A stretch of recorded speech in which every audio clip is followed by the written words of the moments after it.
Good morning, students. Once again, welcome in DSS online classes. This is C. Yadav, and today we are going to discuss Civics Chapter 2nd, Understanding Secularism. And our today's topic is what is secularism?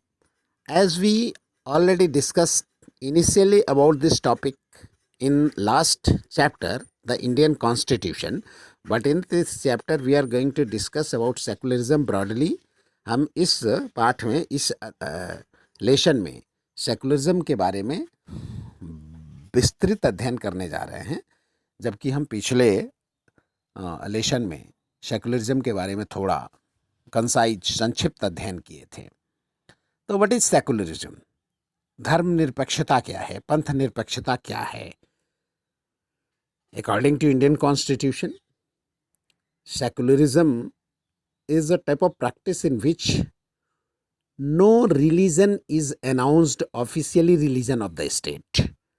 हमारे संविधान के अनुसार हमारे देश में कोई भी धर्म को ऑफिशियल रिलीजन, आधिकारिक तौर पे किसी भी धर्म को राष्ट्र का धर्म या राज्य का धर्म यानी देश का धर्म घोषित नहीं किया गया है.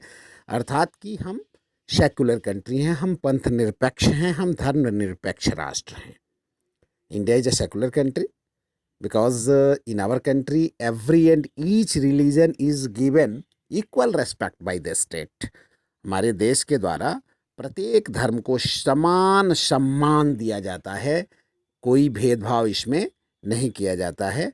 And all the practitioners of the each religion in our country are given equal opportunity in government job, in any field. Equal opportunities are given to all the religions and the practitioners of the religions. While you can see the discrimination on the ground of religion also practiced in the world, history provides us many examples of discriminations, exclusion and persecution on the ground of religion. Many Jews were discriminated in Hitler's Germany and many were killed also.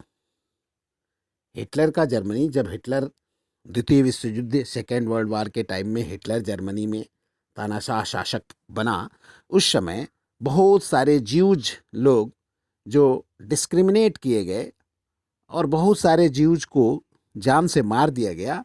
और इसका main एक ही कारण था कि वह दूसरे धर्म के लोग थे, यानी रिलीजन के ग्राउंड पर, रिलीजियस ग्राउंड पर उन्हें ऐसा बैड ट्रीटमेंट दिया गया. वहीं आप अगर सऊदी अरेबिया का एग्जांपल लेना चाहते हैं तो in Saudi Arabia non Muslims are not allowed to build temple, churches etcetera and nor can gather in a public place for the prayer.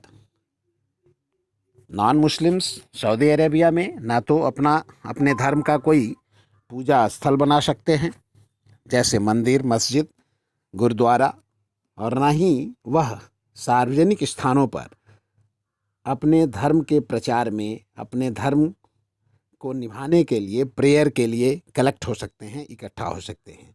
इसका मतलब we can say that Saudi Arabia is not a secular country because in that country only one religion is given importance, that is Islam.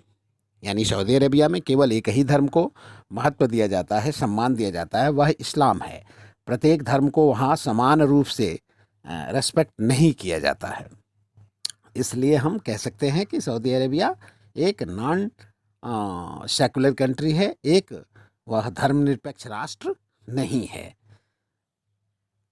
And also to understand better secularism, we have to take 2 points. First, separation of religion from the state, and second, right to freedom of religion. Right to freedom of religion, which is also our fundamental rights, which is given by the Indian Constitution to the citizen of India. Then separation of religion from the state, that means in secular country, धर्मनिरपेक्ष राष्ट्रों में जो धर्म होता है वह state से यानी राज्य से यानी देश से धर्म बिल्कुल अलग होता है.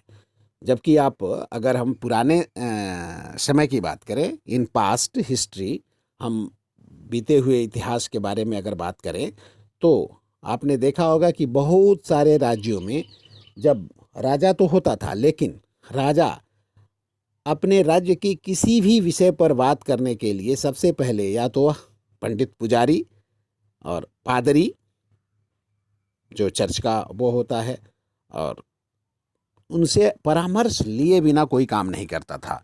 तो हम कह सकते हैं कि उस समय जो स्टेट था, जो राज्य था, जो देश था, वह धर्म से अलग नहीं था, क्योंकि पुजारी या पादरी तो धार्मिक होते हैं, और उनसे परामर्श लेकर के अगर हम कोई काम कर रहे हैं, इसका मतलब कि सरकार, जो उस समय की सरकार थी, यानी उस समय के जो राजा हुआ करते थे, वह धर्म गुरुओं से परामर्श लेकर डिसीजंस लेते थे। अर्थात रिलीजन और स्टेट दोनों सेपरेट नहीं था, अलग अलग नहीं था। But in modern aspects, in secularism, religion और स्टेट दोनों अलग अलग होने चाहिए, सेपरेशन होना चाहिए दोनों के बीच में, तभी हम उस राष्ट्र को सेकुलर कह सकते हैं। And next is right to freedom of speech, right to freedom of speech, यानी कि right to freedom of religion, right to freedom of religion यानी धार्मिक स्वतंत्रता का अधिकार। देश में किसी भी व्यक्ति को अपने धर्म के प्रचार या प्रसार या धर्म का प्रैक्टिस करने की स्वतंत्रता होनी चाहिए, यह सेकुलर स्टेट में ही संभव है। तो India is a secular country, and in our country every and each people are free to advertise his or her religion according to constitution. So these are the points on which India is a secular country, and we have to also obey these rules to maintain secularism in our country. Okay, thank you.